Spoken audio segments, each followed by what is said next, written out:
And the person there at first kind of poo-pooed the whole thing and said, no, this isn't happening. And so the person then forwarded a lot of your information to this official in the embassy. And about 2 hours went by, and the call came, and the embassy guy was totally freaked out, to use the street term. I mean, he was very upset. He said, my family goes way back, and I'm sorry to say, but it looks as though your information is accurate. Interesting. So, yeah, interesting, right. So the question is, people who are disturbed about the manner of the procession of the opening of this, who do they respond to? Who do they write to?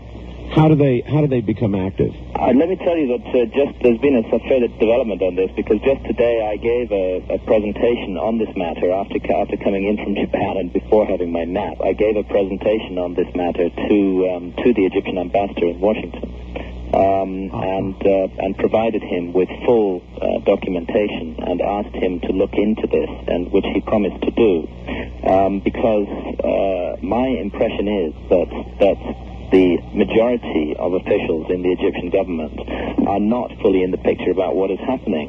The control over the monuments of Giza has been delegated to a subcommittee within the Egyptian Antiquities Organization, and that subcommittee is deeply and powerfully influenced by a man called Zahi Hawass, who is the official responsible for the pyramids and the Sphinx. And Zahi Hawass is directly, personally involved in the project that is taking place at the Sphinx at the moment, and indeed plays a starring role in the ghastly commercial promotional videotape produced by the team who are working, who have got the license to do the work at the Sphinx. And I'm not sure how much further knowledge of this goes within the Egyptian government, but I think that the more noise we all make about this, the more likely this horrific project is to be stopped. All right, where do we direct the noise? Well, I think that I believe very strongly in concentration of force, and while it would be good for people, I think that what needs to be done is to get a major newspaper or a major investigative television program in this country to actually go to Giza, to question all the officials involved, to question the Florida State University officials who are involved in this project. 4 geologists from Florida State University are involved in the project. To question Joseph Shore, S-C-H-O-R, who is the individual through the Shore Foundation who is largely involved in financing this project, and to get full details on what is happening and to report this. And my knowledge of the American media is not as wide as it should be, but I would say that rather than send letters to lots of different programs or newspapers, it would be worth nominating 1 or 2 and have everybody write to them and say, we're concerned about this matter and we want it investigated. All right, well, it's got to be somebody with the resources. I would say CBS's 60 Minutes might be a good target. Yes. And they have the resources to go there and do as you have suggested. That's right. Graham, what do you think's inside the chamber of the Sphinx? Well, curiously enough, and I can only report this anecdotally without being able to tell you that it is definitely fact. We've had a leak of information from one of the people involved in the team working at the Sphinx. Oh. And that leak of information, and I repeat, I cannot confirm that this is definitely the case, but it is interesting because it's from one of the people who has been working at the Sphinx with this team in the last couple of months, using ground-penetrating radar and seismic equipment. And that leak of information says that they have found 9 underground chambers and that metallic objects have been identified in all of those 9 chambers. No kidding. Mm-hmm. That's the information that I was given. How good do you think that information is? I think it's pretty good. I think that it's the genuine article. 9 underground chambers, and they've located which are they? According to their remote sensing equipment, these chambers contain metallic objects. Is the equipment sensitive enough to discern the nature at all? I know nothing more beyond what I've told you just now. This was a leak of information. People who are working on this project are supposed to be sworn to secrecy and not to tell anybody anything about it. But this is the leak that we received. Wow, that's some leak. Yes.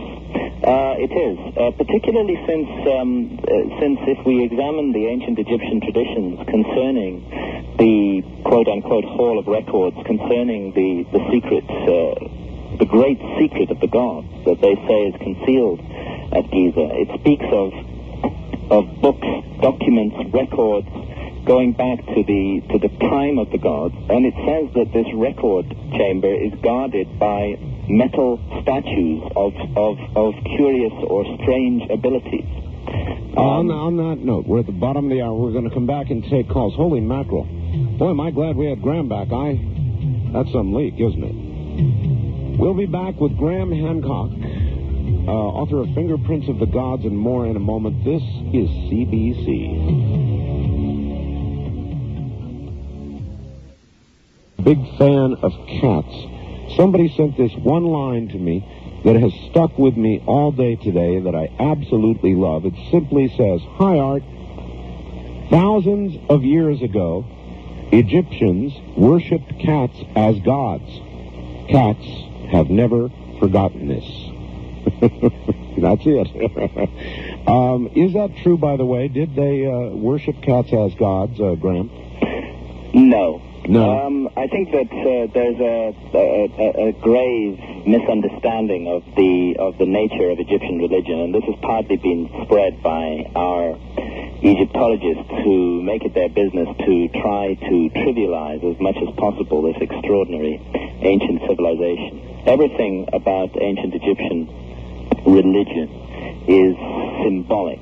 It's symbolism, and they use symbolism at several different levels of meaning, and all the animal figures, the animal masks, which we see in Egyptian reliefs, have symbolic functions, and often these symbolic functions at root are astronomical. The feline symbolism in Egypt is, we're quite sure, is associated with the constellation of Leo, the lion constellation, and represents that constellation and the way that that constellation marks a particular age or epoch, and we find that same symbolism expressed in the Great Sphinx, which is a lion-bodied monument. If we were able, if Graham Hancock were standing at the door, that first door leading to the first chamber beneath the Sphinx, and you were able to go through it, would you have trepidation, or would you march right through?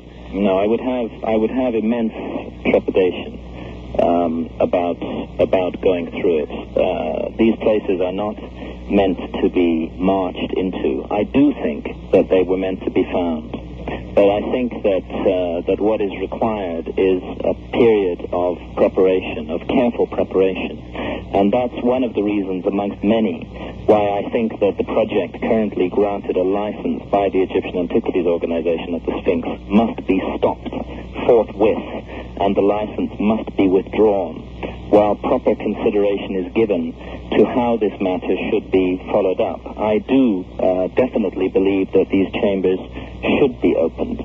I think, however, that the question of exactly which teams open them and under what circumstances they are opened should be very, very carefully weighed up and considered by the Egyptian authorities, and others internationally should have a very direct input into this, because the pyramids and the Sphinx are a legacy of all of mankind. And well, one of the things we should consider is what the ancient texts say about the sanctity and significance of these chambers, and about the state of mind of those who enter them.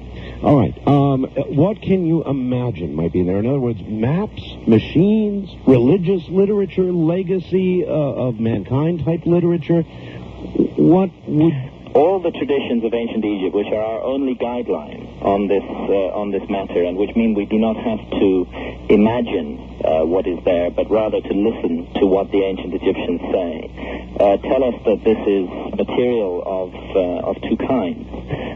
It's material that one could call broadly historical in nature, which records the lost story of human civilization, the civilization that had the capacity 12,500 years ago to conceive of this extraordinary scheme, and that date of 10,500 BC is fully evidenced in my books, Fingerprints of the Gods, and in the message of the Sphinx. So partly historical in nature, definitely a hall of records containing a sort of time capsule of information from a forgotten episode in human history, but also the